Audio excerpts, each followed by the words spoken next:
اعوذ باللہ من الشیطان الرجیم بسم اللہ الرحمن الرحیم اللہم صل وسلم علی سیدنا و مولانا محمد وعلی آل سیدنا و مولانا محمد افضل صلواتک بعدد معلوماتک وبارک وسلم وصل علیہ.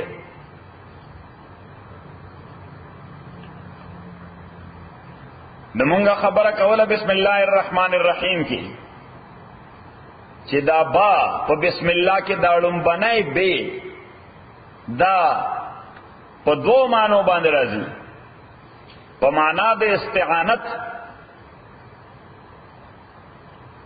استعانت معنی امداد غفتل او پا معنی دا مصاحبت معنی مرگرتیا نکلم بنائی معنی والو نو بیا حاصل داشو چه اعانت غوارم پنام دا اللہ چه رحمان و رحیم دے. امداد غوارم پنام دا اللہ چه رحمان و رحیم دے. نو ہر یو کار چه سڑے کئی نو خدای نے امداد غواری صحیح. او که پمانا دا مصاحبت شی نو بیا بے معنی چه سرد نم دا اللہ چه رحمان و رحیم دے. اللہ نم سرد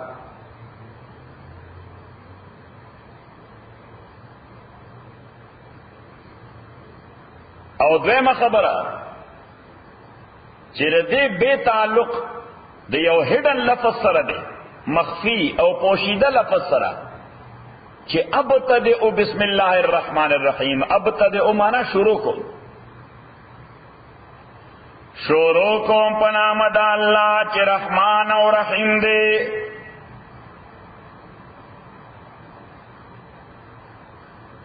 بیا مونږ دا ذکر وکړو چې دا لفظ اسم چې نوم ته وایي دا ولې په دامیاس کې راوړو. دا څه ونه وی چې بالله الرحمن الرحیم بسم الله وی بالله ونه وی ځکه لفظ بالله په عربي لغت کې د قسم د پاره راځي. عرب چې وایي بالله دا غي معنا ده په خدای باندې قسم وي. نو که دا څه ویلې چې بالله الرحمن الرحیم بیا خو معنا دا و چې قسم مې په نام د الله تعالی باندې چې رحمان او رحیم دی. حالانکہ دا مقام دا قسم خو نه دی. دا مقام دا قسم نه دی. نو ردی وجه دا قسم دا معنانا ځان بچکول دا پار اللہ تعالی مون تعلیم راکې چې بسم الله وایي. یوا دویمه دا چې قرآن کریم کې پیغمبر ته ډومبنه حکم راغلو نو هغه په دې لفظ اسم راغلو اقرا بسم ربک. قل ولا دا ورته نه چې اقرا بربک اقرا بسم ربک پنامه درپستا. نو چې هغه ته حکم وکړي چې پنامه درپستا نو بس تعلیم مرتدا ورکړي چې بسم الله بوای. او درې مدا ویلو چې دغه نامې د الله سره شروع کول بسم الله دا د ټولو انبیانو طریقه وا. او دې لپاره مونږ لاړو سورہ نمل ته چې سليمان علیه السلام خط لیکم ملائکه سبا ته البته قران کریم ذکر کې قالت یا ایها الملأ انی القی الی کتاب کریم. هغه خپل کابینه ته وی کابینټ ته چې ماته یو ډیر معزز خط را رسیدلی دی انه من سلیمان و انه بسم الله الرحمن الرحیم. دا سلیمان طرف نه دی او دې لیکل شوی دی په بسم الله الرحمن الرحیم باندې. مثبت ولګی دا چې دغه طریقه د ټولو انبیاو وا. نو په انبیاو کې دا طریقه چې کم طریقې سره را روانه و هغه طریقه الله پیغمبر ته وښوده.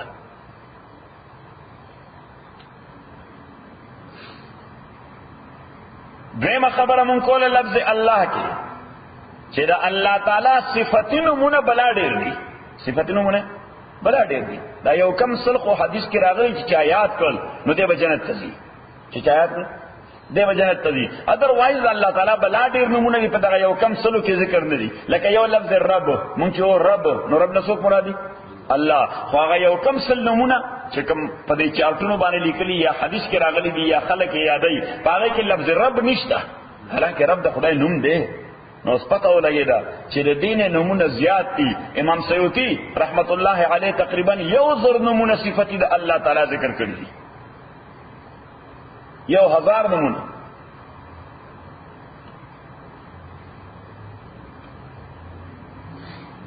او هر چې دا لفظ الله دی دا د خدای صفتی نوم نه دی. دا د الله تعالی ذاتی نوم دی. پیسې دی ذاتی نوم دی. لکه اوس حیات مولا شوی دی نو حیات د ذاتی نوم دی. حیات د ذاتی نوم. اګه موږ ورته چې ننګرهار موري سه نو دا د صفتی نوم دی.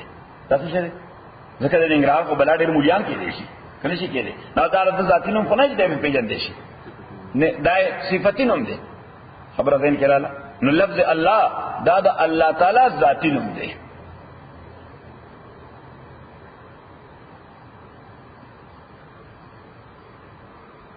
او د دې وجه په کلمه د توحید کې دا لفظ الله راغی لا اله الا الله. دا څونه چې لا اله الا الرؤوف لا اله الا الرحیم. حالانکه رؤوف او رحیم د چا نوم دي؟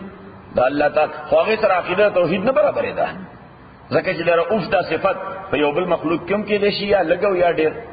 د رحیم دا صفت په یو بل مخلوق کې هم کې دي شي یا لګ او یا ډیر. رسول پاک صفاتونه الله تعالی ذکر کړی دي حریص علیکم بالمؤمنین رؤوف الرحیم چې دا پیغمبر په مؤمنانو باندې ډیر رؤوف او ډیر رحیم دی.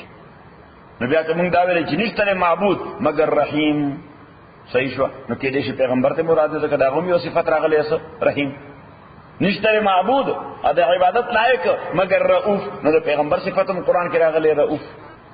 خبره ده کړه خو چې کله مونږ دا وې چې نشته معبود او مستحق د عبادت مگر الله نو الله بس یو ذات دی.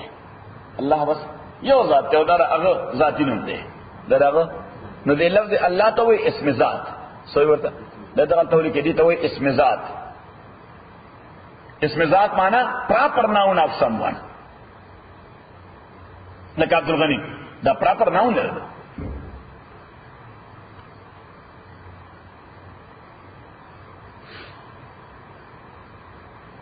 بیا دا لفظ اللہ مونگا تعریف کو چه هو الذات یا علم للذات. علم مانا پراپر نام پراپر نیم دی علم للذات. او اللہ تعالی خالی او تصور نه امیجینیشن نه انټیټی دا. امیجینیشن نه څه شه انټیټی دا یو ذات دی. علم للذات. نمبر لفظ علم دا پراپر نام دی. نمبر 2 للذات چې خدای انټیټی ده. څه شه اسه تخیل نه ده انټیټی ده. نمبر 3 الواجب الوجود. الواجب الوجود هغه ذات چې واجب الوجود ده. نو واجب الوجود ته په قوسینو کې او بریکټ کې ولیکي چې واجب الوجود هغه ذات ته وایي چې د موجود وي د خپل ځان د وجه. د موجود وي مونږ هم موجود یو خو د ځان د وجه که د خدای د وجه. خدای پیدا کړی. خدای چا پیدا کړی؟ نه هغه د ځان د وجه موجود دی. دغه څو خالق نشته. نو د واجب الوجود یو فیکٹر دا دی چې د موجود وي د ځان د وجه. نمبر 2 چې د همیشه نه وي او د همیشه د پاره وي. واجب الوجود هغه ذات ته وایي چې د همیشه نه دی او د همیشه د پاره وي. since ever forever.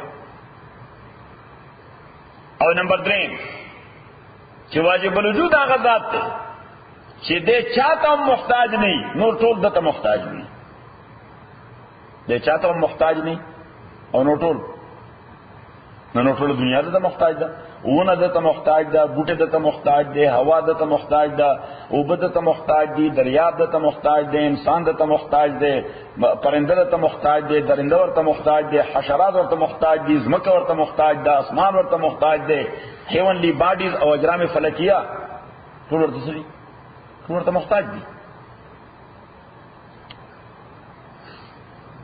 نو مونږ وایو چې دا عالم اسم ذات دی. نمبر 2 للذات انټیټی ده.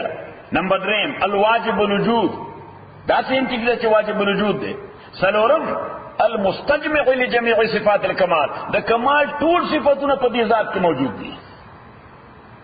د کمال ټول صفاتونه په دې ذات کې موجود دي. او نمبر 5 المنزه عن النقص والزوال چې په دې ذات کې نس ډیفیکټس ده. نور کو پارشه کې څه ډیفیکټ وي څه کمالات خو ور سره یعنی دنیا کې دا شیخ نه دي تش کمال نه پکې هر یو شی کې څه کمال وي ورسره لس ډیفیکټس دي. د الله ذات کې ډیفیکټس نشته، منزه ده، پاک ده نقص نه او زوال اده خاتمه نه. هر یو شی چې دنیا کې وجود لري فنا ولسته کنه، هر یو شی فنا کیږي، خو د خدای ذات دا نه فنا کیږي.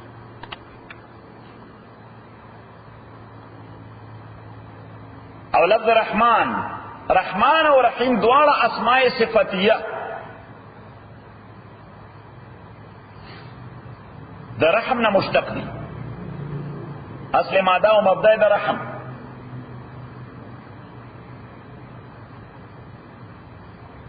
خو رحمان هغه رحم کوونکی ذات ته وایي چې داغه رحمت عام او شامل وي.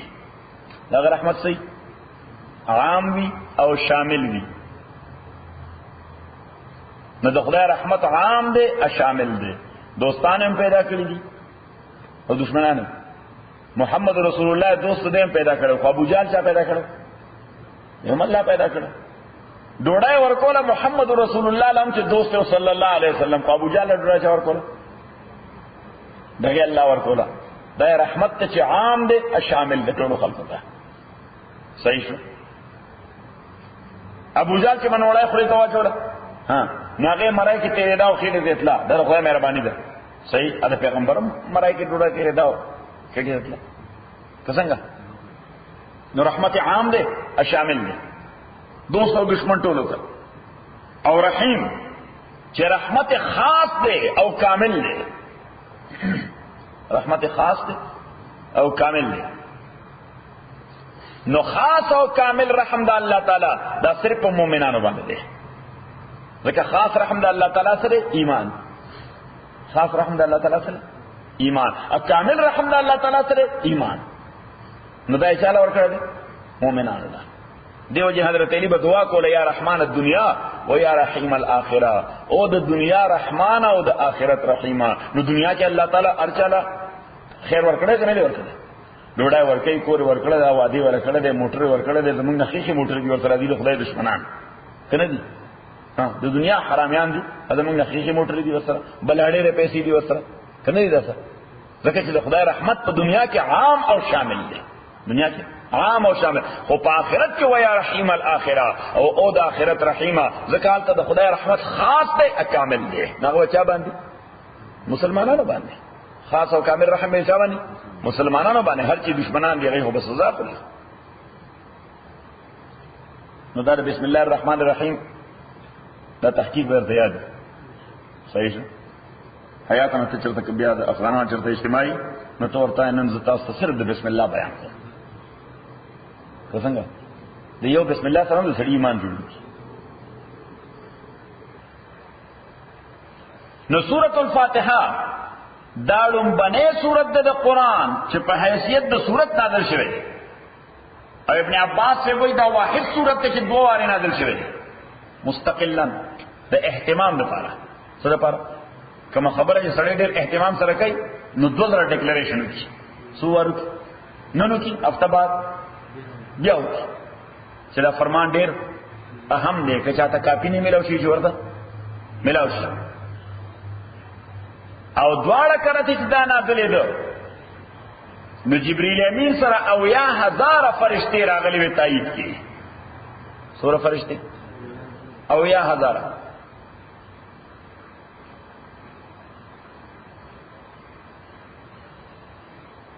بیا د صورت نمونه د هر یو صورت عموما یو نوم وي سوي او دا نوم صورت سره نازل شوی د پیغمبر خلقو ته خوذلې دا ولیکي. څوک د خپل ځان نوم نشي کې خپل صورت د قرآن صورت د خپل ځان نوم بس ما نوم به چې کوم پیغمبر خوذلې.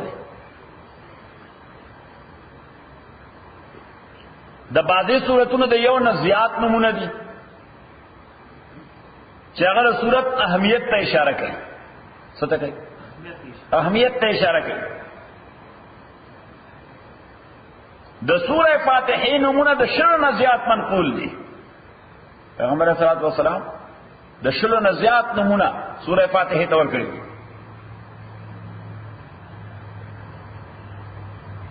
بعضې د هغه نمونه نه الفاتحه خو مشهوره ده نمبر 2 سورۃ الحمد. نمبر 3 سورۃ الدعاء. نمبر 4 سورۃ السوال. لکه سوال کو. نمبر 5 سورۃ تعلیم المسألہ، د غوښتې طریقه ورښودل چې خدای نه غواړي څنګه بغواړي داسې بغواړي. لکه سورۃ فاتحه کې چرته چل خوړلې چې لومبه به خدای تعریف وکړي، بیا به خپل عاجزي ورته وړاندې کړي، بیا ورته اوس دا کار نه وکړي. صحیح شو. تعلیم المسألہ. بل نومې سورۃ الکنز، خزانه ده. بل نومې سورۃ الشفاء، د روحاني امراض شفا ده او د جسماني هم ده. ځکه موږ مولیان چې دمه چو نو څه وایو؟ الفاتحه.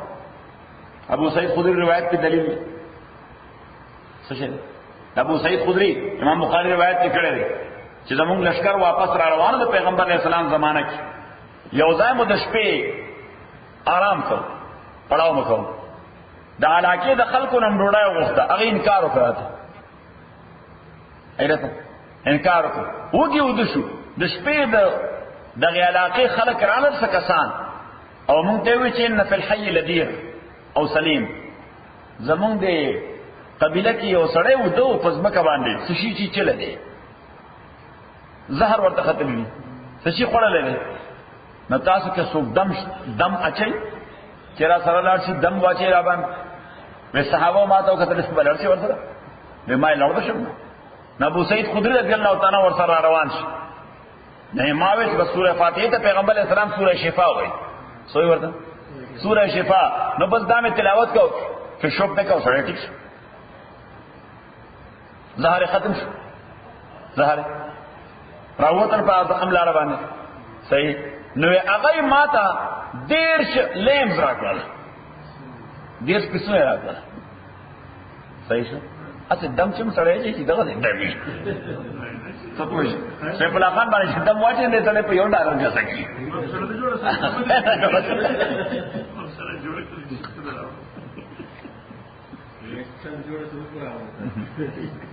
نو 10 لیمز ورکړ. اوس دغه یو لوی کنډک ځان ته تاسو کنډک وای رما، یو رمه ځان پر راوړتا وي د شي نه راکړل.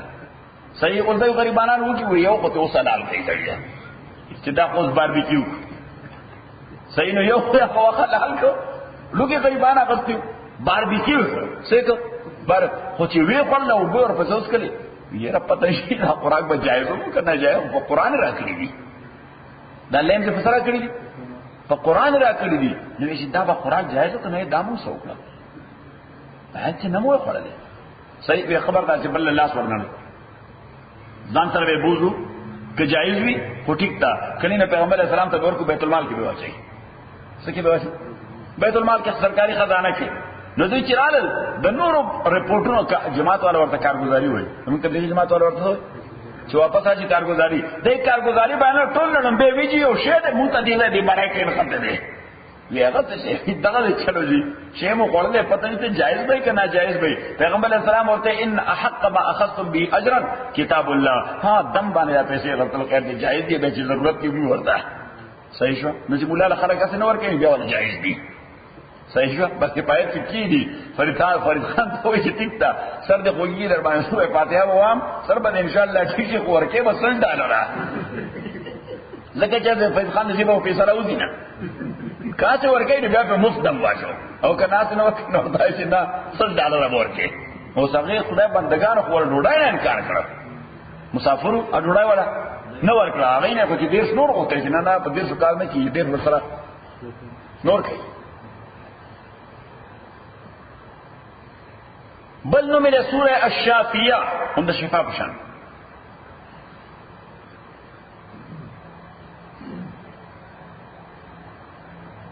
بل سورۃ الکافیہ کفایت پہ ان کے.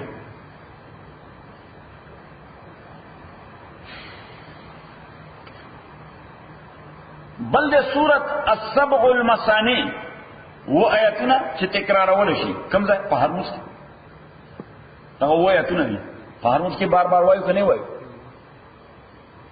بل د سورۃ القرآن العظیم، یعنی دې سورہ فاتحه ته په خپل سورۃ القرآن العظیم وایي، ځکه دا قرآن کریم نه جوړ دی. دا قرآن کریم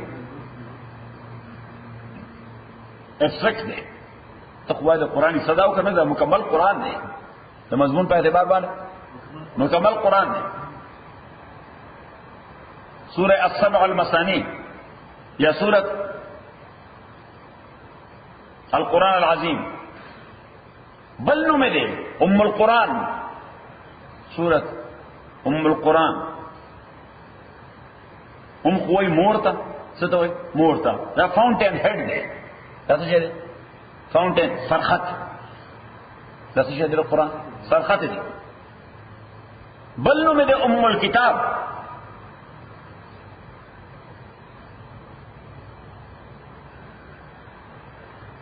بل نوم دے فاتحۃ الکتاب، فاتحۃ الکتاب.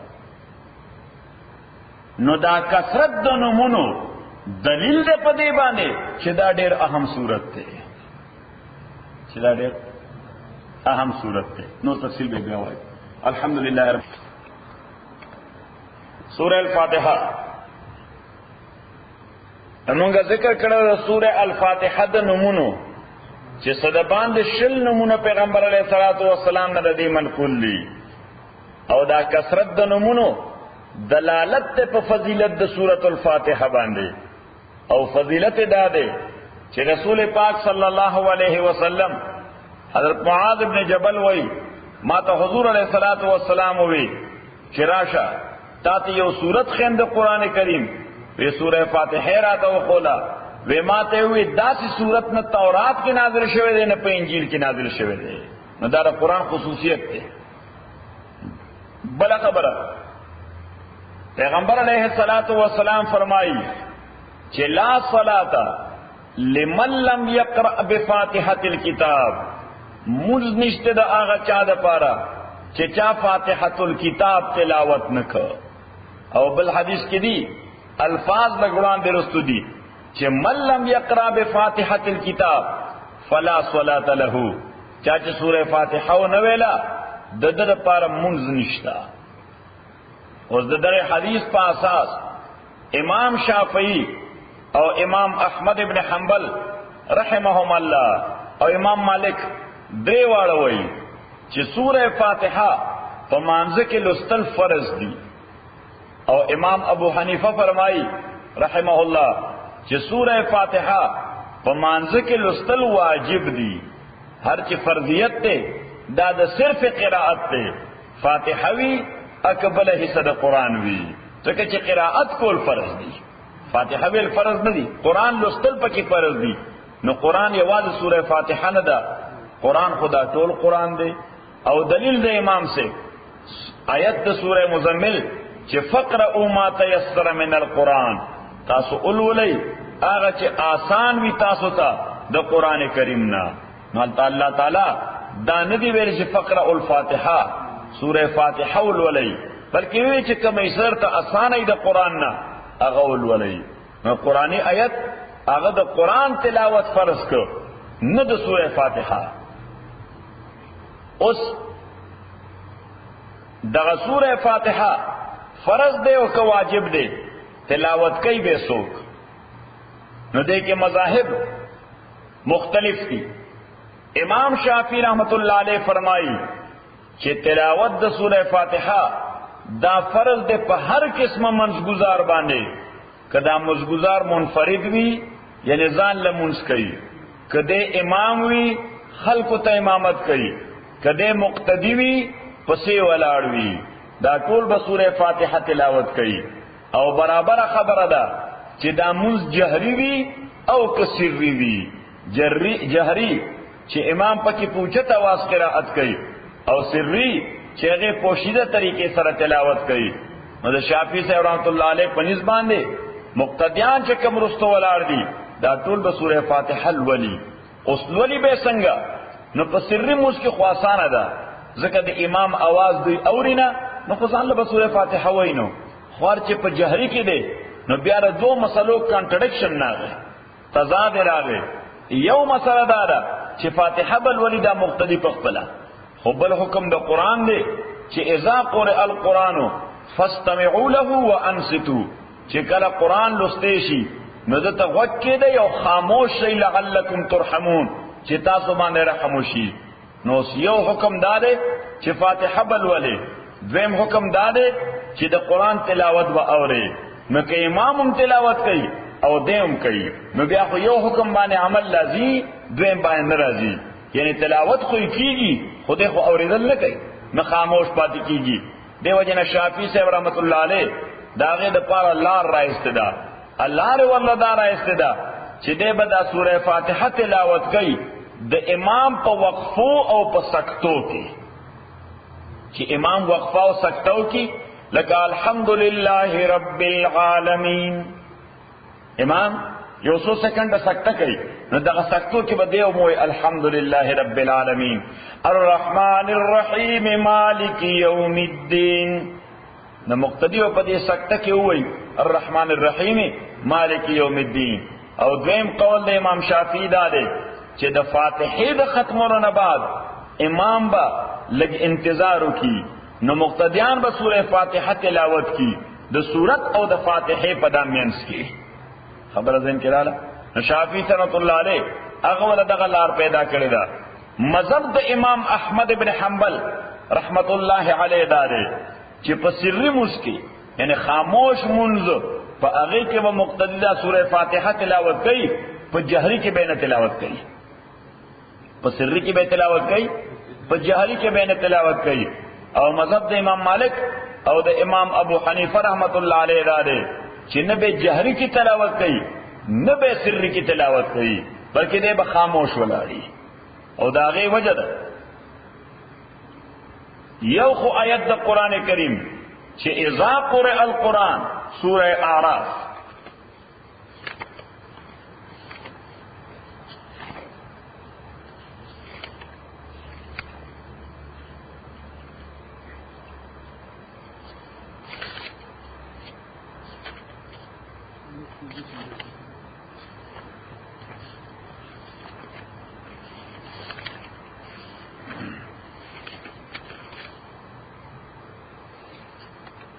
د آخرین یو آیت باندې،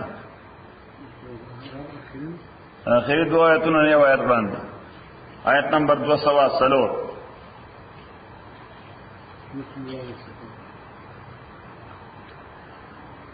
وَإِذَا قُرِئَ الْقُرْآنُ أَكَلَ چلستیش قرآن فَاسْتَمِعُوا لَهُ نغچے دے دیتا وَعَنْسِتُوا اخاموش پاتشی چپ پاتشی لعلکم ترحمون دے د پاره تاسو باندې رحم وکړي شي. نو ابن مسعود سے فرمائی رضی اللہ تعالی عنہ چې آیت نازل شوه ده په خطبه او په قرائت کې، په خطبه کې او په قرائت کې چې د امام قرائت اوریدل لازم دی او خاموش پاتې کېدل، او چې امام خطبه وای نو خطبه اوریدل لازم دی او خاموش پاتې کېدل. صحیح. اوس امام صاحب رحمت الله علیه دا تطبیق کوي څنګه دا آیت په خاموش منځ او په جهري منځ دواړو باندې. هغه وای هر چې جهري منځ دی خو هلته حکم د استماع چې څوک واورا. صحیح. او هر چې سری منځ دی نو هلته حکم د خاموش پاتې کېدو وانصتو چې خاموش پاتې شي. او عقلی دلیل دا دی د یو حدیث پرانا کې چې پیغمبر علیہ السلام فرمایي من کان له امام فقراءة الامام قراءة له، سوک چې امام پسې ولاړی نو د امام قراءت د پاره قراءت ته، د امام قراءت د پاره قراءت ته. اوس د امام قراءت دا دوه رنګ دی، یو جهري قراءت یو سری قراءت. ځکه چې څوک دا قول نشي کولی چې امام څو وخت جهرن وای نو دا قراءت ته، او چې سرن وای نو دا قراءت نه ده. نو کدا قراءت نه خو بیا موږ نه کیږي، کدا قرات نه خدا نو خو چا دا نه دی ویلي چې دا امام کله پر رو باندې دا تلاوت کوي نو کله دا قرات نه دی. نو پیغمبر علیہ السلام عمومي حکم کړی دی چې کله قرات کوي امام نو بیا هغه د امام قرات هغه تاسو د پاره قرات ته، یعنی تاسو ضرورت نشته چې ته قرات وکړي.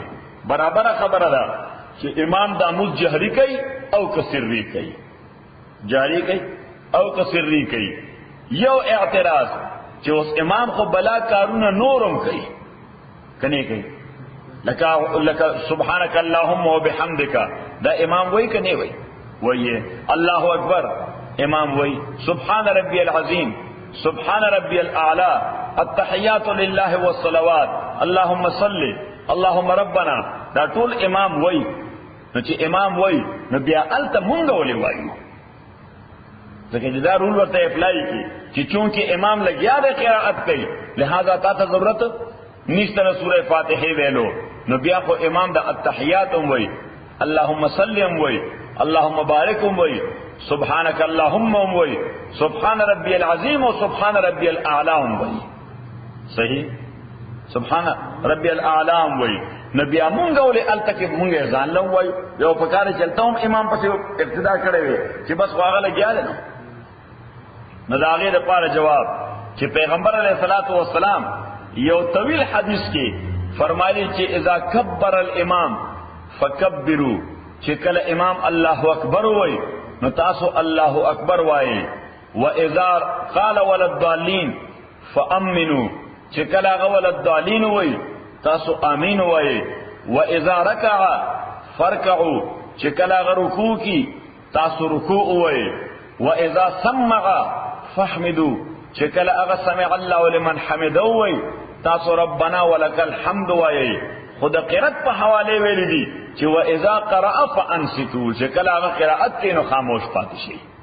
نو نورو کې د خاموشۍ خبر نه کړي بلکې ویلي چې دا کوا دا کوا دا کوا. د خاموشۍ خبره صرف په قرائت کې کړی دا خبره ذهن کې رااله نو دا جواب شي. نو خو اتایات دام قرائت کی اتایات شوي کناس کی په جلسه کې ایمان خدای د پر د پیغمبر حکم نشته چې ته مو وایا کنه دا حکم دلیل دی چې داغه د پر د پیغمبر حکم نشته ته مو وایا. د هر یو شی د پر پیغمبر وای چې ته وایا چې امام دا کوي تم دا کوا چې امام دا کوي تم دا کوا. خود قرات په حواله ویل و اذا قرأ فانصتوا چې قرائت کوي نو بس بیا خامو او قرائت د قران آیاتونو ته وای. قرائت څه ته وای؟ د قران آیاتونو ته وای. هر چا تحیات اللهم صلی علی قران سره تعلق نشته. بل مسئله د بسم الله الرحمن الرحیم چې تسمیه یا بسم الله الرحمن الرحیم دا د قران آیت دی او کنه دی. نو دا قول خود هیڅ نه دی چې کنه بسم الله الرحمن الرحیم د هر صورت نه یو مستقل آیت دی. خو بس اختلاف صرف پدې کې دی چې دا د سوره فاتحه آیت دی او کنه دی. نو د امام شافعی او د احمد ابن حنبل رحمهم الله په نسبت باندې بسم الله الرحمن الرحیم دا د سوره فاتحه آیت دی. دا سوره فاتحه آیت دی او دلیل په دې باندې حدیث د ابو هريره رضی الله تعالی عنہ چې پیغمبر علیہ الصلوۃ والسلام هغه سوره فاتحه تلاوت کا بسم الله الرحمن الرحیم الحمد لله رب العالمین نوی چې بسم الله الرحمن الرحیم یو آیت دی. الحمد لله رب العالمین یو آیت دی. الرحمن الرحیم یو آیت دی. مالک یوم الدین یو بل آیت دی. ایاک نعبد و ایاک نستعین اهدنا الصراط المستقیم او بیا صراط الذین انعمت علیہم غیر المغضوب علیہم ولا الضالین دا ټول یو آیت دی. چې بسم الله ور سره شامل کی نو دا ټول وو آیتونه شو. دا ټول څه شو؟ او وو آیتونه شو. حدیث د ابو هريره. امام ابو حنیفه او امام مالک رحمت الله علیه دواړه وایي چې بسم الله الرحمن الرحیم دا نه د بل سورت آیت ته نه سوره فاتحه آیت ته دا صرف ابتدا ده یا د دو سورتونو په میس کې امتیاز دی او باونډري ده. ځکه حضرت انس فرمایي چې موږ به د یو سورت اختتام ادب الشروع دا هم دې سره معلوموله چې پیغمبر علیه الصلاۃ والسلام به بسم الله الرحمن الرحیم وي. نو موږ ته پته ولګیدا چې یو سورت ختم شو بل شروع کیږي. صحیح شو. اوس دلیل دا غي څه دی چې دا د سوره فاتحه آیت نه دی. دا سوره فاتحه آیت نه دی. دغه حضرت انس دې فرمایي چې ما منس کړه دی رسول پاک پسې ابو بکر پسې عمر پسې عثمان پسې ما پدې کې یو کس نه اوریدلې چې سوره فاتحه تلاوت کولا نو سوره فاتحه تلاوت کیږي الحمدلله رب العالمین په اوچت आवाज باندې او دای بګنی بسم الله الرحمن الرحیم په اوچت आवाज باندې صحیح. نو تلاوت به جهریو په مانځ کې مثلا د ماقام ماخوتن خو شروع به کول کوم ځای نه الحمدلله رب العالمین که بسم الله الرحمن الرحیم هم د سوره فاتحه آیت وي نو بیا خو لازمي خبره چې شروع به د بسم الله الرحمن الرحیم نه کوله صحیح شو.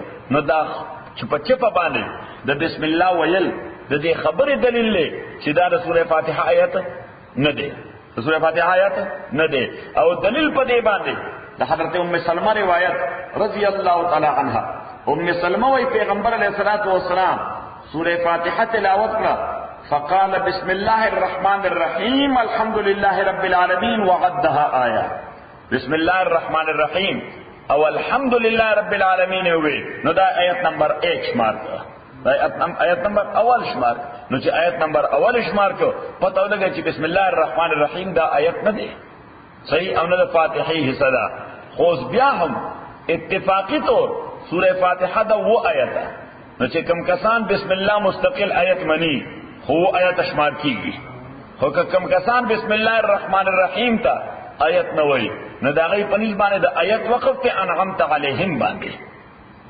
تاسو ګورئ دا انعمت علیهم باندې به یو پنځ غوندې لیکلي شته په دا پنځ د خبرې دلیل دی چې چا پنځ باندې دا آیت ته چا پنځ نه دی یعنی اتفاقی نه دی نو د دې وجې په پنځ لیکلې غونډه دایره په نه کړی غونډه دایره خو د اتفاقی آیت علامت ده چې دا غونډه دایره نه کړي نو دا څه شي نه عبارت ده چې دا اختلافي دي نو د امام ابو حنیفه او د امام مالک رحمت الله علیه په نسبت باندې دا آیت ته او د شافعی او د احمد ابن حنبل رحمه الله په نسبت باندې آیت نه ده.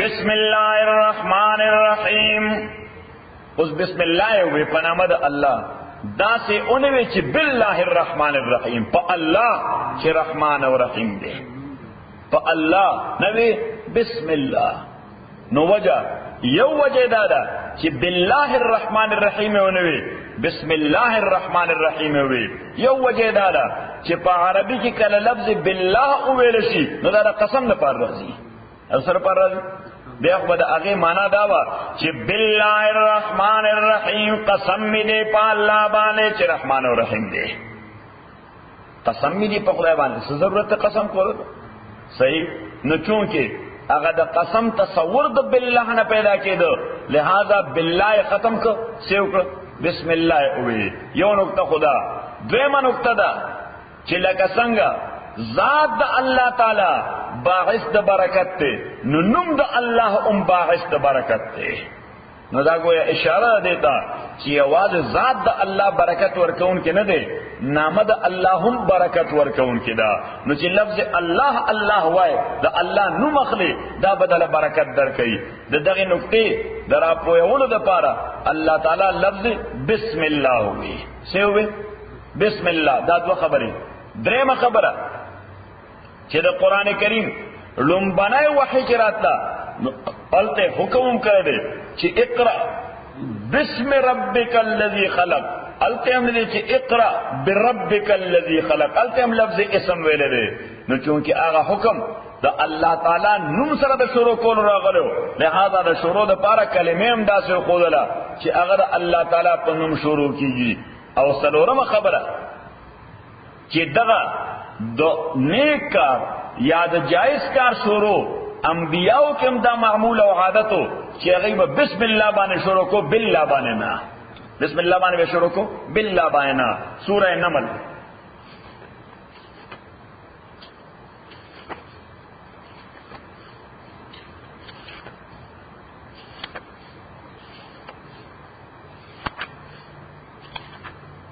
نو لسو پارا کې ده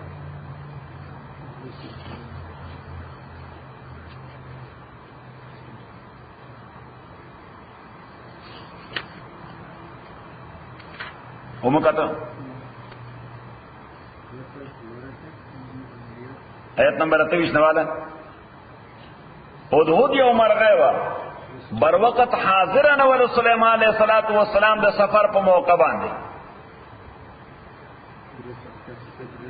نو سلیمان علیہ السلام تپوسو کو وی دا ہدہد چرت تلے کہ غیر حاضر دے نو چې کله را حاضر شو سليمان عليه السلام ته زه خدا سره وتره وړې درې نو داسې یو علاقه مې وکړه سبا الته یو هدهد مرغه بولا چرګه نو زه داسې یو علاقه مې وکړه چې الته یو خزه حکمرانه ده خدای د نور پرستش کوي د نور پرستش کوي سليمان عليه السلام ورته زه ګورم چې تر اشتیا وای کاسه ایکسکیوز جوړ کو آیت نمبر 28 اذهب بکتاب هذا یوسا خط زما چې داده فال کې الیو داور ارتاو کدویتا ثم تولغن بیا یو جانب تشدوینا فانظر ګورا ما ذا يرجعون چې دې ستر ریاکشن دی چې دې خط باندې ها سره دې عمل دی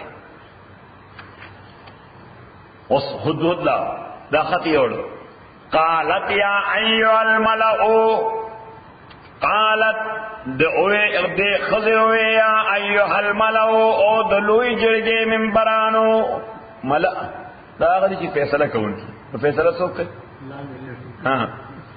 یا ایها الملأ انی القی الی ما ترا ارتاو شوے دے کتاب یو خط کریم دیر معزز دے کریم ډیر معزز زکه دی پاکستان کې سرکاري خط راځي ناغه باندې یو سٹمپ لګیدلې او پی ایس ایس پی لیکلي او پی ایس ایس ان پاکستان سٹیټ سروس صحیح نان پاکستان سٹیټ سروس چې وی الته میل مینم سړي په لاس ور کوي وای که خط اخوا دې پښه نه میل مین نه به تاسو کیږي چې دا پاکستان سٹیټ خط چرته ګډ ورشه صحیح نو دې باندې سٹمپ لګیدل صحیح شو د سٹیټ سم په لګي ده د سټیټ سم کو چولېږي هغه لفافه کوم د ځان لپاره ذاتی استعمال کړي $300 جرمانه صحیح ده ها $300 فاین $300 پر پرسنل یوز لګي به کنه نو د IRS او د INS خط هغه د میلمنانو ډېر خط توجه سره راړي صحیح انی القی الی کتاب کریم انه من سلیمان دا خط راغلے دا سلیمان لا و انہو ادا خط داس شروع دے بسم اللہ الرحمن الرحیم پنام دا اللہ چی رحمان اور رحیم دے اور سلیمان علیہ السلام خط یو خو دا خط دا سڑے معلومی چی دا سڑے سمر سنجیدہ دے یا دا سڑے سمر سمارٹ دے یا دا سڑے سمر پوہ دے صحیح نو پوہ سڑے چی اگا پانے نہ تو رہی او ورقے نہ تو رہی بس مختصر جملے دو لکی خپل مقصد پکې برابر کی صحیح او لکه دمو بیکار سره چې هغه سره وخت وي او هغه خپل مقصد په جملو کې ظاهرونه نشینو خط په دې یعنی کاغذ په دې اړخونه هم خط لیکلې چاپی لیکلې چې خدای اوس دا مقصد څنګه واضح کړم نو سليمان عليه السلام ابتدا خو لیکلی و چې انه من سليمان یعنی سره رحمت ورته الله سره ونشي تبارک الله شي نه پاتې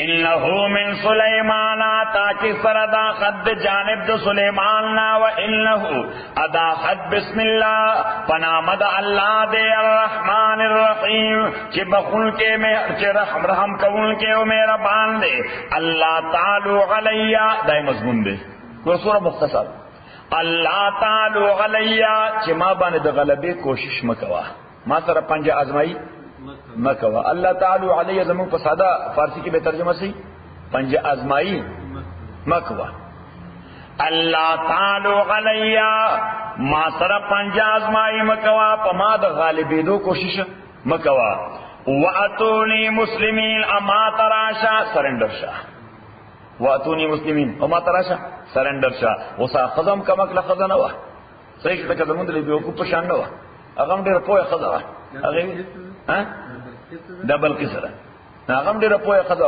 اغیم ویچی ایوہ الملو انی ولقی الی کتاب کریم صحیح او ویچی داس قدم ناخلم زلون بیتات سر مشورکم او اغیو والا عندیوں ورکلا طول ور سر دغا سے بے وقوف ناستو صحیح شو ساقی ورکی جنگ کرو دار جنگ کے سوک مشوری ورکی دا بالکل بے وقوف فقہ ناغی ورکی سکو وی جنگ کرو ناغی ورکی جوڑ خوئی جنگ کو ان الملوک اذا دخلوا قرية افسدوها وجعلوا اعزة اهلها اذلة تاسو پتہ جنگ په حواله باندې کله حکمران چې بل ملک تر نوځي یو دیوالی ولار نه پریږي یو بلډینګ ولاړ نه پریږدي ډیجیکټر په استعمالي څه په کوي 52 نه ولي B52 نه صحیح نو ورته یوا او وجعلوا اعزه الها ذلہ عام سړی ته اس نه وای غټ غټ ګوري غزلی دی غټ غټ ګوري غزلی دی نو زه بالکل دا کار نه کوم البته ټیسټ کوم چې دا سړی په دې خپل دعوت کې تر څوره حد پورې مخلص دی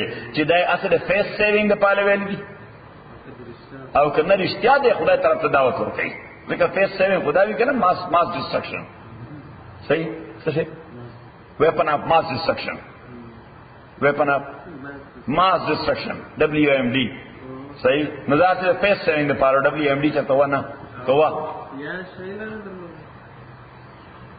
نو زګور دا څومره خیال راخدو وې زه ګورم چې WMD دا هیڅ ته هیڅ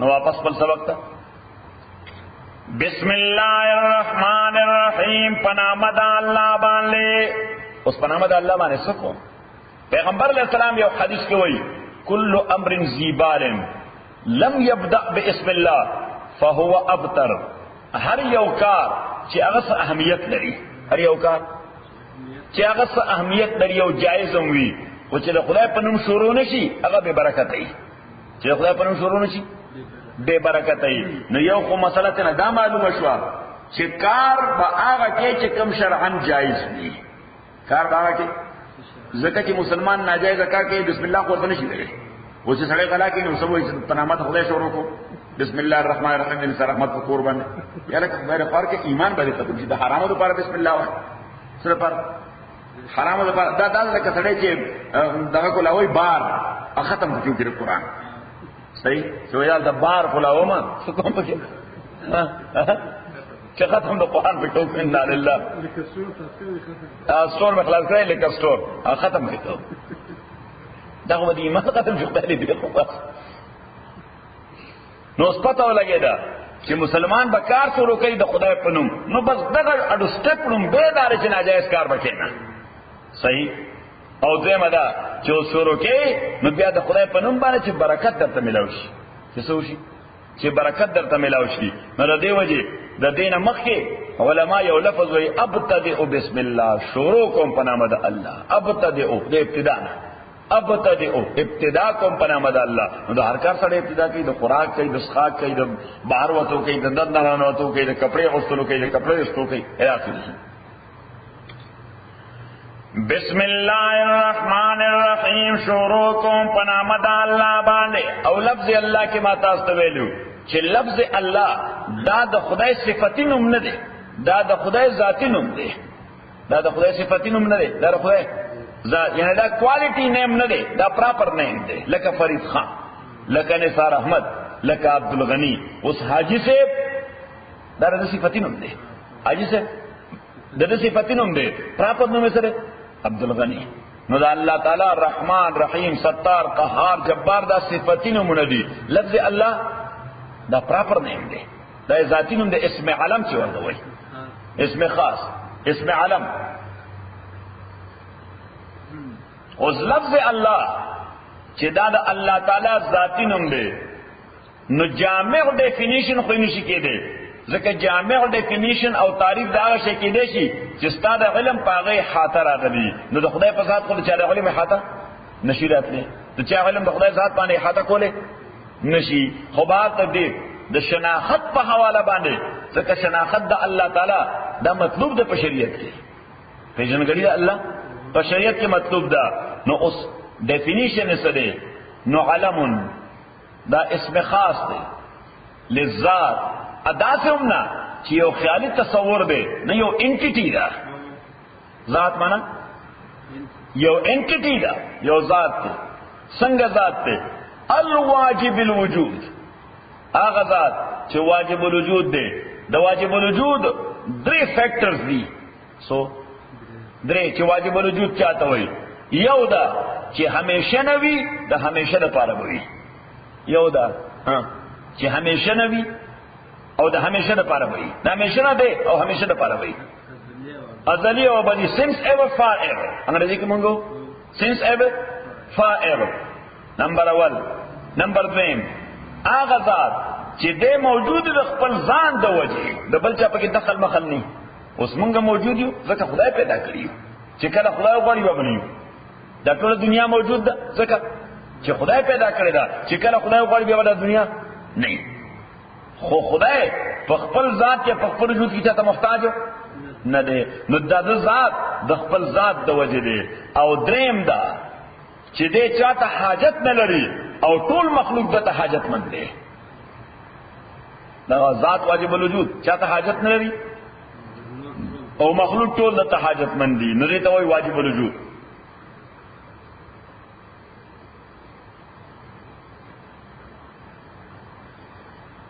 بسم الله الرحمن الرحیم اوس رحمان او رحیم مصدر او مبدا د دواړو یو ده رحم رحمانم د رحم نه دی او رحیمم د رحم نه دی خو دواړو کې فرق دی دواړو کې فرق دی حضرت علی رضی الله تعالی عنہ په دعا کولا یا رحمان الدنیا و یا رحیم الاخره او د دنیا رحمانه او د آخرت رحیمه نو د دنیا رحمان او د آخرت رحیم معنی یې څه ده د رحمان رحم دا عام او شامل دی دا ولي د رحمان رحم نه عام او شامل دی دا لفظ بوای عام او شامل دی جنرل او انکلوسیو او د رحیم رحم دا خاص او کامل دی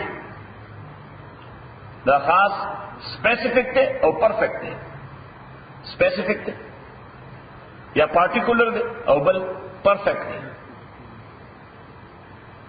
اس عام او شامل مانا کہ خدای رحم کون کے دے پا عمومی او پا شامل رحم نو پیدا کرے دے مسلمانوں او کافروں محمد رسول اللہ پیدا کرے او ابو جہل ہم پیدا کرے ابراہیم ہم پیدا کرے او نمروز ہم پیدا کرے موسیٰ ہم پیدا کرو او فرعون ہم پیدا کرو موسیٰ لے ہم ڈوڑا ورکولا فرعون لے ہم ورکولا ابراہیم لے ہم ورکولے نمروز لے ہم ورکولے دس آئیم پا کتا بوتلا دا آغاق ہم پا کتا بوتلا نو دا رحم دا خدای دا سے عام و شامل دے چی پا دے کے دا دوست دشمن امتیاز نہ دے کرے دا دنیا پا اعتبار بانے اللہ تعالیٰ دا دوست دشمن امتیاز نہ دے کرے دا دے وجہ د دنیا او د دنیا دارای درجه بندي د دې ایمان سره تعلق نشته دا مسله ولیک چې د دنیوي معاملاتو ایمان سره تعلق یعنی دا معنا نه ده چې سړی به د ایمان مالک نه جوړ بیا به مرسيډیز ور سره بنز به اجازه نه ورکړي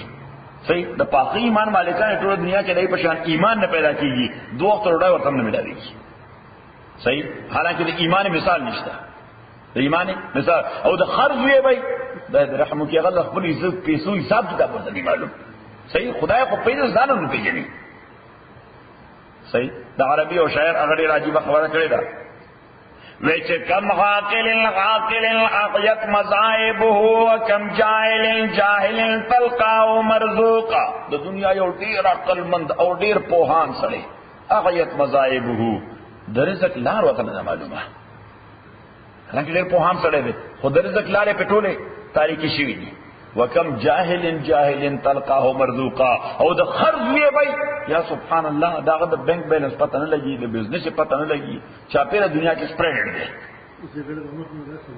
ها چاپیره دنیا کې پیغمبر صلی الله علیه وسلم دی وجه حدیث کې امام بخاری حدیث نقل کړی دی چې ان الله قسم بینکم ارزاقکم کما قسم بینکم اخلاقکم لکه الله تعالی چې اخلاق انسانانو کې تقسیم کړی دي رزق هم دغه څخه تقسیم کړی دی وَإِنَّ اللَّهَ يُعْطِي الدُّنْيَا لِمَنْ يُحِبُّهُ وَلِمَنْ لَا يُحِبُّهُ اللہ تعالی دنیا ورکی هغه چاته هم چې خوخي او هغه چاته هم ورکی چې نه خوخي یعنی دوست هم ورکی کله دشمن ته هم ورکی او کله دوست هم نه ورکی دشمن ته هم نه ورکی نو بلا ډېر د خدای دوستان ایوږي دي او بلا ډېر د خدای دشمنان هغه موږي دي دیګر نه دي اوس غیر مسلم بلا په دې پاتونو باندې نه صحیح او بلا ډېر د خدای دوستان هغه یې مالدار دي خو مسلمانان هم دي ډېر دولت ورسره هم دي او بل ډېر د خدای دشمنان غیر مسلم خدای منیم نه د دولت حساب کتاب نشته خبره ده کړه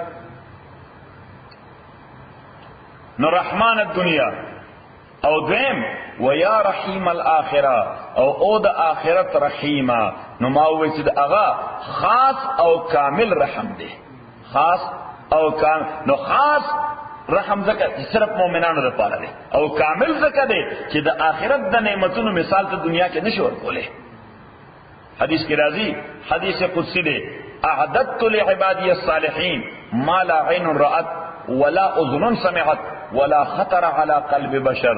ما د خپل نیکو بندگانو لپاره نعمتونه تیار کړی دي، داسې نعمتونه چې نسترګو لیدلې دي، نه غوږونو اورېدلې دي، نه د چا په خواب و خیال کې د هغې نقشه تېره شوې ده، نه د چا په خواب و خیال کې د هغې نقشه تېره شوې ده.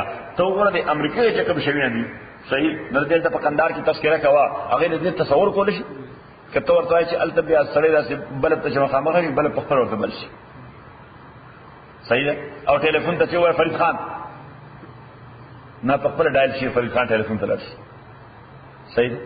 صحیح او کله دا دې ورته ووایي چې نثار احمد خان یو مسلمان ټلیفون دی، هغه ته څوک ټلیفون کوي نه د هغه ټلیفون ورته رنګ نه کوي، د هغه ټلیفون ورته بسم الله الرحمن الرحیم.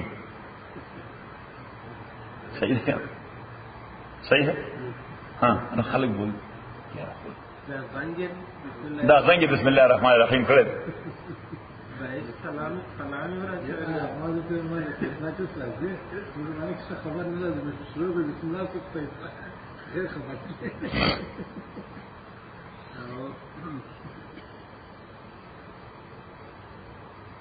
او قرآن کې هم الله وایي فلا تعلم نفس، هیڅ چاته پته نشته ما اخفی لهم چې خدای د دې لپاره څه شی سیکرټ خو ده پوشیده خو ده من قرة اعین، دا څه شی چې د بو سره سترګې یخ شي، یعنی ډېر به سترګې خپل عبارت څه نه ده د مکمل خوشاله نه. من قرة اعین جزاء بما كانوا يعملون، دا برته د عمل بدلوي. نو دغه ته وایي رحمت خاص او کامل، رحمت خاص او کامل، یعنی دی به پارټیکولر رحمت پارټیکولر ان ا سنس چې صرف مسلمانانو لپاره وي، او نمبر 2 پرفیکټ وي.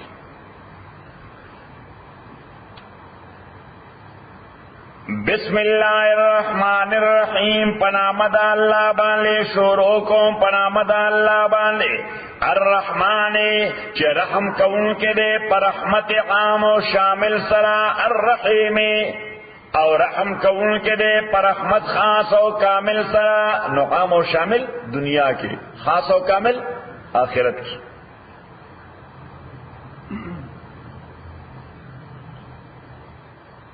الحمدللہ رب العالمین. اس الحمد دا دو لفظ یہ اثر کی، ال او حمد، دا الف لام، دا دیتا ہوئی الف لام حرفی، صحیح ہوتا الف لام حرفی، عربی دا عربی گرامر کی سلور استعمال کی، دا الف لام حرفی عربی گرامر کی سلور استعمال دی. یو تو ہوئی استغراقی، استغراقی راځي په معنا د ټول، استغراقی په معنا د ټول. دویم ته وایي الف لام جنسی، دا راځي په معنا د ماهیت، په معنا د ماهیت. ماهیت هغه شی ته وایي شی پیژندل شي، ماهیت هغه شی ته وایي چې شی په پیژندل شي. دویم ته وایي الف لام غهد خارجی، د غهد خارجی معنا دا ده چې دا الف لام په کوم شی باندې داخل شوی دی، هغه شی مخاطب او متکلم دواړو ته معلوم دی. لکه دا داخل په حمد باندې، نو کدا هغه خارجي شی الف لام، نو معنا دا چې دا حمد متکلم ته معلوم دی او مخاطب ته معلوم دی چې دا حمد چې نه دا الله لپاره دی. او سلورم ته وایي عهد زینی، دغلته دا مدخول د الف لام صرف متکلم ته معلومي، چا ته معلوم؟ مخاطب تی نہیں خبر، یعنی دا حمد بیا معلوم دے صرف اللہ تا، کم حمد دا اللہ لپاره دی. اس مونږ بیا لومبني دعا اخلو، استغراقی او جنسی، استغراقی او جنسی. د جنسی د پیژندګلو لپاره لومبني به مونږ ډیفینیشن کوو د حمد، تعریف وکړو.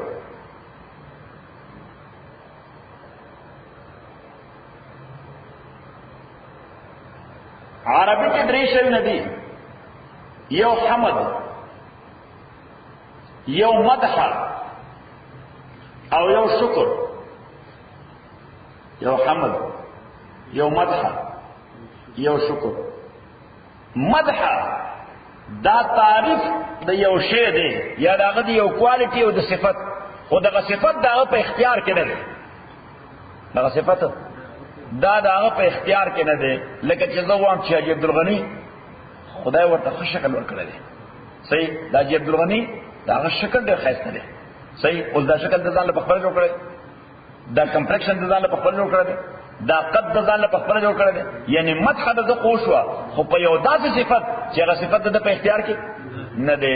یا لکه عرب وایي مدحت اللؤلؤ علی صفائها، د مرغلرې تعریف مې وکړو چې دا ډېره صاف ده. دا مرغلره ډېره، اوس د دې مرغلرې صافنس دا د دې مرغلرې په اختیار کې دی. دا چا ورکړی دی؟ خو الله ورکړی. دې ته مدح وایي، دې ته حمد نه وایي. چې کوم کوالټي او کوم صفت د دغه شی په خپل اختیار او کنټرول کې د هغې تعریف کول، هغې ته څه وایي؟ مدح. او شکر دا اصل کې جزا او بدله ده. جزا او بدله ده، عملا یا قولا. عملا یا په ژبه باندې د یو احسان چې تا سره شاکر کړي، د یو احسان چې تا سره شکر تا سره منعم کړي، نعمت درکوونکي در سره څه احسان کړی دی او ته په ژبه هغه ته وایې شکریه، دې ته شکر وایي. یا په بدله کې د هغه سره څه احسان وکړه، دې ته هم شکر وایي. او هر چې حمد دی نو دا تعریف کول دی په داسې صفت چې اگر د غذات په اختیار کې داخل دی، چې د غذات په اختیار کې داخل دی. اوس د الله تعالی څومره صفتونه چې دي دا د هغې اختیاري دي. الله تعالی څومره صفتونه چې دي، رحم د هغې اختیاري دی که بې اختیاره دی؟ اختیاري دی. وایي چا باندې خوښ دی نو ولا پړق ورکړي تباهي کړي. اختیاري دی که بې اختیاره وي خدای به یې چا سزا ورکولی نه شوه. دغه نه کې قهر د الله تعالی دا هم څه دی؟ اختیاري دی. الله تعالی قهار دی نه اختیاري دی. که دا اختیاري نه وي او دغسې چې دا قهر کته روانه خو تر اوسه به دنیا تباه شوې وه. نه، دا اختیار کې د چې وی غواړي نو په چا را نازل کړي او چې نه غواړي نو په نه را نازلوي. صحیح. نو اوس حمد دا تعریف دی په اختیاري صفت باندې، تعریف دی په اختیاري صفت باندې.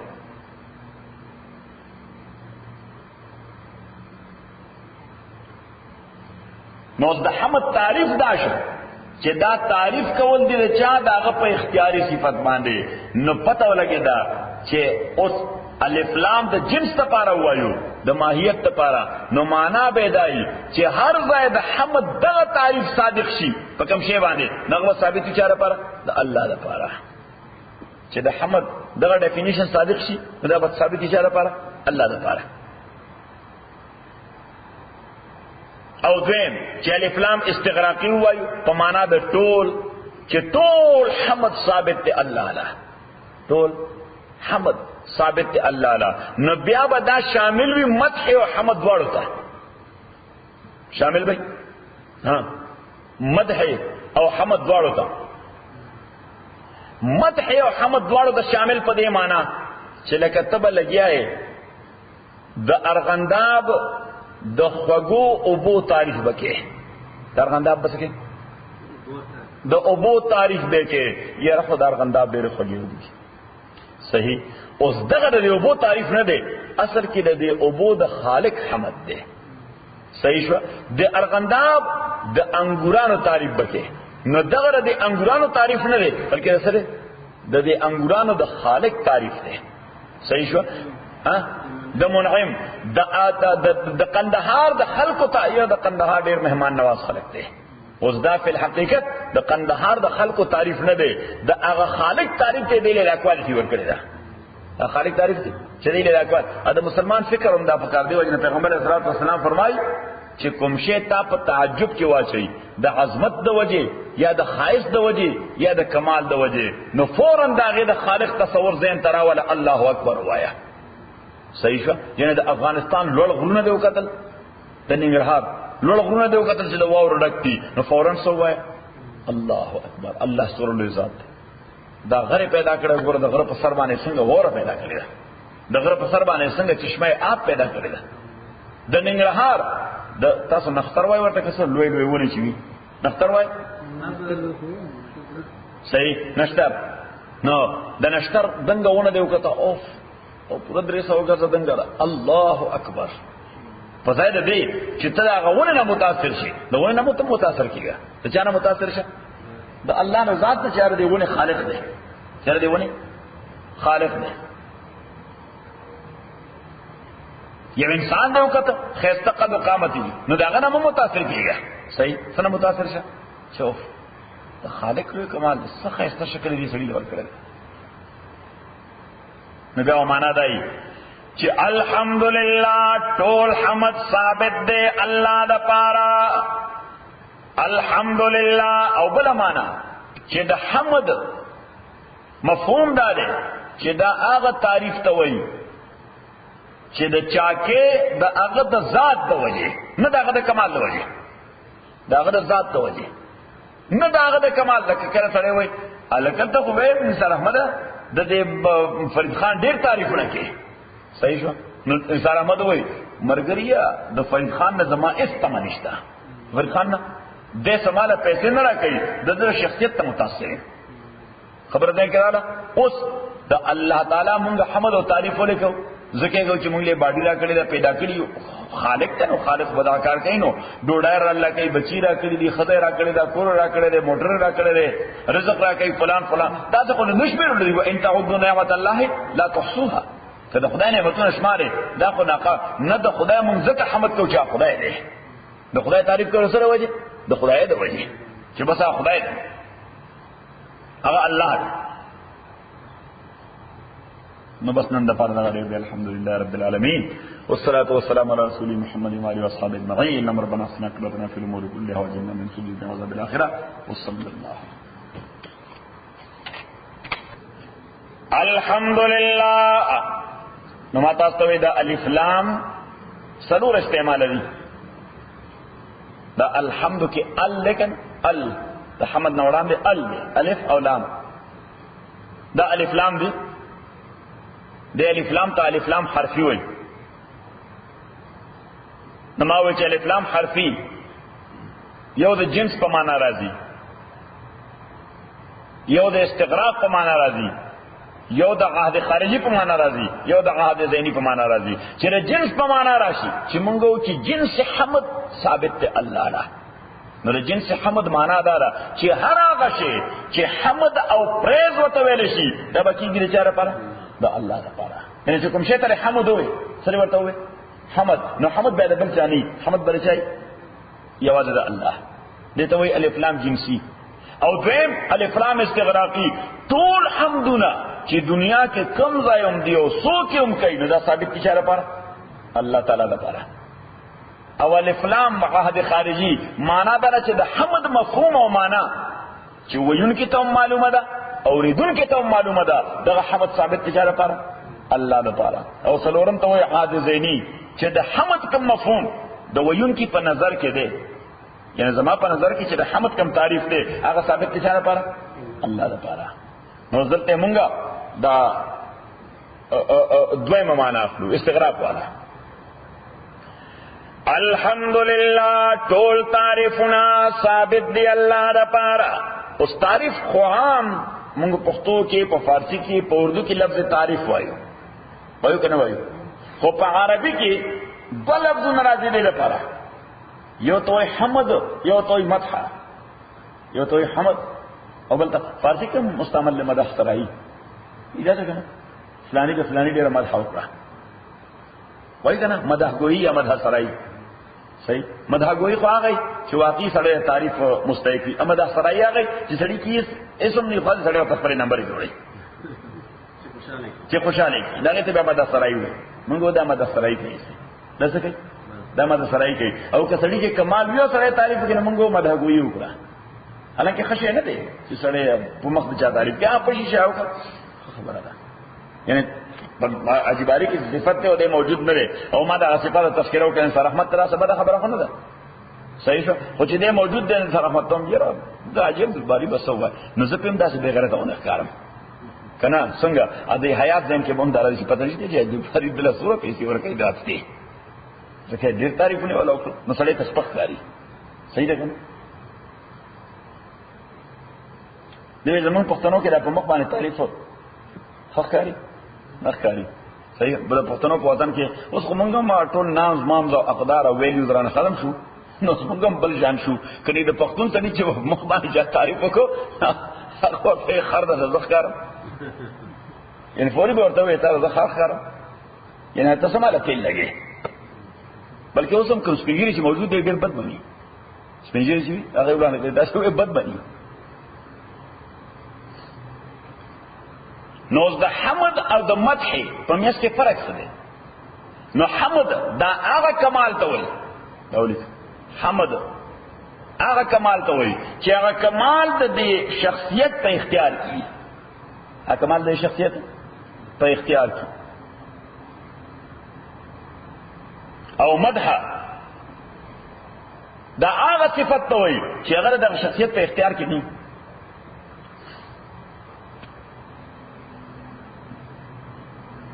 نو پدی حواله په مخلوق کې چا چم کا تعریف کی مخلوق په اختیار کې څه نشته یو سره ک عالم دی اته د علمیت تعریف کې د علم د اختیار کې دی خو الله تعالی ورته مهرباني کړې ده چې سپوهه ولا ور کړې ده صحیح دی یو سړی د کمپلیکشن دا خوبصورته د هغه ته تعریف کې نو دا خوبصورتي دغه په اختیار کې ده نه دا خو الله ور کړې ده هغه ته مدح وایي صحیح ورته چې کوم صفت دغه شخص په اختیار کې نه هغه ته وایي مدح وایي چې کوم صفت او کمال په اختیار کې هغه ته حمد وایي اوس د الله تعالی ټول کمالونه هغه پر اختیار کې څوک ته واستې نشي واستې شي یعنی یو سړی ک لوی عالم دی هم یو سړی ک لوی عالم دی هم اوس علم یو لوی کمال دی یو لوی کمال خو کو الله تعالی خدای مکه دغه ته یو رد معمولونه شریان او معمولونه وین هغه ولر تین پیر کړ یا چې نو دی وقځي نو دی بیا اکبر ګوري په پته نه پويږي پرځ په باندې نه پويږي که پويږي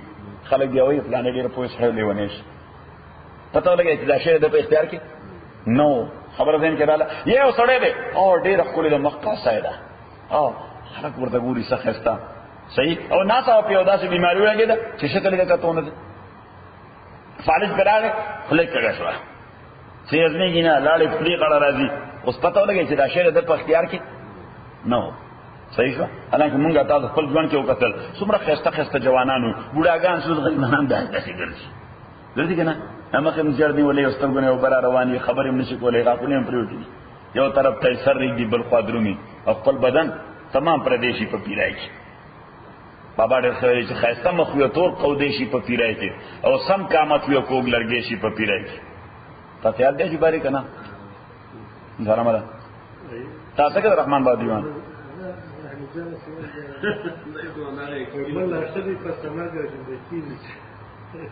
خایستا مخوی تور کودیشی پپیرے کے سم قامت وی کوگ لرگیشی پپیرے کے او لکا شمد سہرا افتاب د جمی ہم بیتابا ہم زڑیشی پپیرے کے او کسو خری لکا زار نحزمیگی نسسکے نسخوڑیشی پپیرے کے او یو طرف ته سر ریږي بل خوا درومي خپل بدن تمام پردیشی پپیره کې او مړلا خده پس د مرګ بیا ژوند شي خو نشته دا چې څوک ظلمې شي پپیره کې اے رحمان پیریه سے عاجزی دا کرستم وی زړه پسوي شي پپیره کې صحیح عزیر خان بادشاہ اوسه وشپک سلو اخلاله سره موده پک سالو اخلاله اوس باتون تاسو پرېخته اړوګه کې دنه چې په ویل شي کړي صحیح شکل هم دغه نه دی صحیح اوس دا څه یعنی دا انقلاب الله تعالی را ولي چې دا بقا یوازې د خدای ذات لره بل اچا له بقا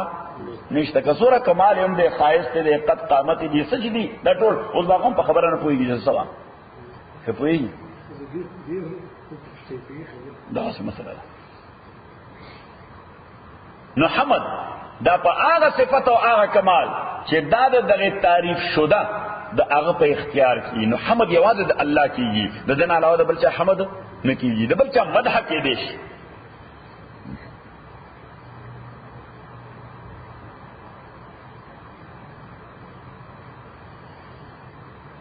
الحمدللہ ټول تعریفنا ثابت دی الله تعالی د پاره اوس دا یو دعوه ده دا څه ده یو کلیم او هر کلیم او دعوا هغه پروف غواړي کنه غواړي ایویډنس غواړي ثبوت غواړي اوس مونږ چې وې یا الله په خپل وې ټول تعریفونه یوازې چا حق دی دا الله حق دی. اوس دا یو دعوه ده لکه ته ووایه دا ټول ځمکه یوازې چا ده؟ دا زما ده. څه پروف نه سره شته؟ څه فزیکل ایویډنس، څه ټیسټمونیلز، صحیح شوه، څه شاهدان، څه ګواهان، څه دلیل خو له پکار دی که نه چې دا ټول ځمکه ستا راولې ده. نه الله تعالی وایي ټول تعریفونه یوازې زما دپاره دي. نو ولې دي ټول تعریفونه یوازې زما دپاره دي؟ ولې دي؟ بس دې له باراني دلیل ته ضرورت نشته ځکه چې دی الله دی. نو چې الله تعریف نه کوي نو چا به کوي؟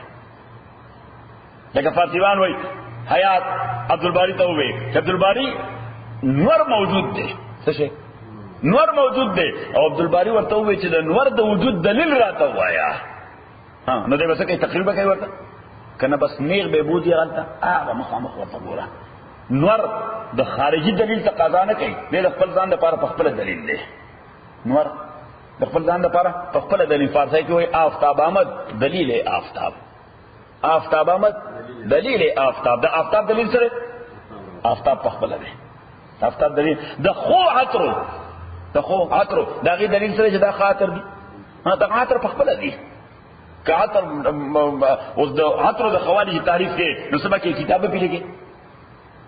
صحیح عطر ته یې سړی لړ شي نو څه کوي؟ هغه نه تقریر وړي که نه بویول کوي؟ بس بویول کوي. یو بوتل لاخلي چې کوم خوش وي دین راشي شبک. دا خارجي دلیل نه غواړي. دا خارجي دی وجه فارسیبان وایي چې مشک آن است که خود ببوید نه که عطار بگوید. مشک آن است که خود ببوید نه که عطار بگوید. چې مشک هغه دي چې په خپله تا ته خپل ځان وښیي، نه دا چې دي نه عطار یعنې دکاندار به تا ته تعریف کوي دا چې ډېر بهترین پرفیوم دي، دا فرانس کې جوړ دي، دې دا چې راکړه روکه سړي وغورځه اسې ما څنګه ستړي کړل لس منټه دې تعریف وکړه پاکستان یار څه دي. نو ورته چې مشک آنس که خود ببوید نه که عطار بگوید. مشک عطار تعریف ضرورت نشته. مشک د خپل ځان په خپله دلیل دی. عطر د خپل ځان په خپله. اوس ټول تعریفونه الله لپاره دي، دې ته خارجي دلیل ضرورت نشته ځکه دا الله دی. ځکه دا الله. لکه سړی د مور پلار احترام کوي. اوس د مور پلار احترام ولې لازم دی؟ نو سړی به څه وایي چې دی بیا داسې و چې مور به تر شپې ویښه ناسته وه، زه به ناجوړه وم یا ماشوم وم، پای به یې الله کول د شپې زما د ګرمۍ سره دی خیال به یې ساته، زما پلار هغه به کار کو، ماله به یې ډوډۍ راوړه، ماله به یې کپړې راوړې، ماله فلان. دا سره سړیتوب خبرې سړی کوي. صحیح د هغه ته باندې هېڅ احسان نشته په دې حواله چې هغه مور او پلار دي. دا د هغې ذمهداري وه چې هغه مور او پلار دي، دا د هغې ذمهداري. ته چې اکرام کوې او احترام کوې د دې وجې نه چې تا سره دغه احسانات کړي، بس د دې وجې چې ستا مور پلار دي. خبر ذهن کې راغله.